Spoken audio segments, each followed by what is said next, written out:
Hello everyone, আশা করছি আপনারা সকলে খুব ভালো আছেন। আমার নতুন একটি রান্নার ভিডিওতে আপনাদেরকে অনেক অনেক স্বাগত। আজ আমি আপনাদের সাথে শেয়ার করব শুটকি মাছের বড়ার রেসিপি, তাও আবার কুমড়ো পাতায়। তো চলুন ভিডিওটি আরম্ভ করি। সবার প্রথমে আমি একটা বাটিতে শুটকি মাছগুলোকে জলে ভিজিয়ে রাখবো 5 থেকে 10 মিনিটের জন্য। আমি এখানে দু ধরনের শুটকি নিয়েছি, চেলা শুটকি আর শীতল। আপনারা যদি এই রেসিপিটা বাড়িতে ট্রাই করছেন তাহলে যে কোনো এক ধরনের শুটকিও নিতে পারেন। এই রেসিপিটা যে কোনো শুটকি দিয়ে বানানো যাবে। এই বড়াটা বানাতে যেহেতু সবার প্রথমে আমাদের শুটকি মাছের চাটনিটাকে বানাতে হবে, তার জন্য আমি এখানে পেঁয়াজ, রসুন আর লঙ্কা নিয়ে নিয়েছি। আর পেঁয়াজ আর রসুনটাকে ছুলে ভালো করে ধুয়ে তারপর এখানে কুচি কুচি করে পেঁয়াজটাকে কেটে নিয়েছি, আর রসুনটাকে আমি গোটায় রাখছি। পেঁয়াজটা কাটা হয়ে গেলে তারপর শুটকি মাছটা যে ভিজিয়ে রেখেছিলাম সেটাকে 2-3 বার করে আমি ভালো করে ধুয়ে নেব। এরপর গ্যাসে কড়াই বসিয়ে তারপর সর্ষের তেল দিয়ে সর্ষের তেলটা গরম হয়ে আসলে এক এক করে গোটা রসুন, পেঁয়াজ কুচি আর লঙ্কাটাকেও কুচি করে দেব।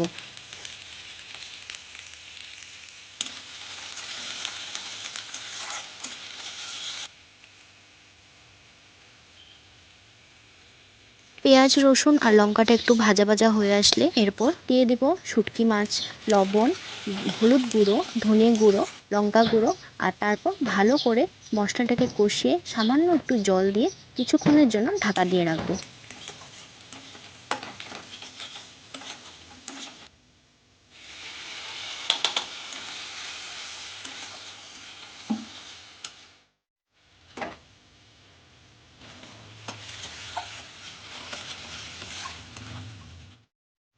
শুটকি মাছের চাটনিটা রেডি হয়ে গেলে একটা বাটিতে তুলে রাখবো।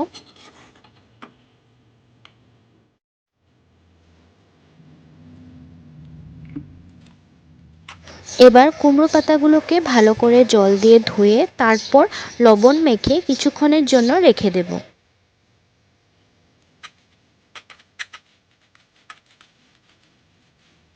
কিছুক্ষণ পর যখন কুমড়ো পাতাটা নরম হয়ে আসবে তারপর সেখান থেকে ভালো করে জলগুলোকে চিপে নিয়ে কুমড়ো পাতাটাকে একটা প্লেটের মধ্যে ভালো করে পেতে তারপর তার মধ্যে শুটকির চাটনিটাকে দিয়ে পাতাটাকে ভালো করে ভাজ করে নিতে হবে, যাতে শুটকির চাটনিটা বাইরে দিকে বের হয়ে না আসে।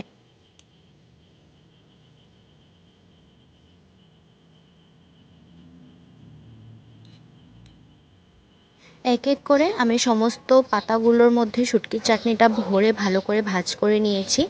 এরপর যেহেতু আমরা এটাকে বড়া বানাচ্ছি তার জন্য একটা মিশ্রণ রেডি করে নেব। মিশ্রণটার জন্য একটা বাটি নিয়েছি, বাটির মধ্যে আমি 2 চামচ চালের গুঁড়ো, হলুদ গুঁড়ো আর জল দিয়ে ভালো করে মিশ্রণটা গুলিয়ে নিলাম। এবার গ্যাসে প্যান বসিয়ে তার মধ্যে সর্ষের তেল দিয়ে সর্ষের তেলটা গরম হয়ে আসলে তারপর যে পাতাগুলোর মধ্যে আমরা শুটকি মাছটা রেডি করে রেখেছিলাম সেটাকে এই মিশ্রণটা ডুবিয়ে তেলের মধ্যে ভাজতে দিয়ে দেব। সমস্ত বড়াগুলিকে কম স্টিমে এপাশ ওপাশ করে ভেজে নিলেই রেডি আমাদের কুমড়ো পাতায় শুটকি মাছের বড়া। তো আপনাদের রেসিপিটি দেখে কেমন লাগলো আমাকে কমেন্টে অবশ্যই জানাবেন। আর কারা কারা আগে এই বড়াটি খেয়েছেন তারাও আমাকে জানাবেন কেমন লাগে আপনাদের। আমার তো খুবই ভালো লাগে। আর যারা যারা এখন অবধি বাড়িতে ট্রাই করেননি আমার এই ভিডিওটি দেখে চটপট বাড়িতে বানিয়ে ফেলুন। ভিডিওটি ভালো লাগলে লাইক, শেয়ার আর হ্যাঁ, চ্যানেলটিকেও সাবস্ক্রাইব করে দেবেন। দেখা হবে পরের ভিডিওতে, ততক্ষণের জন্য বাই বাই।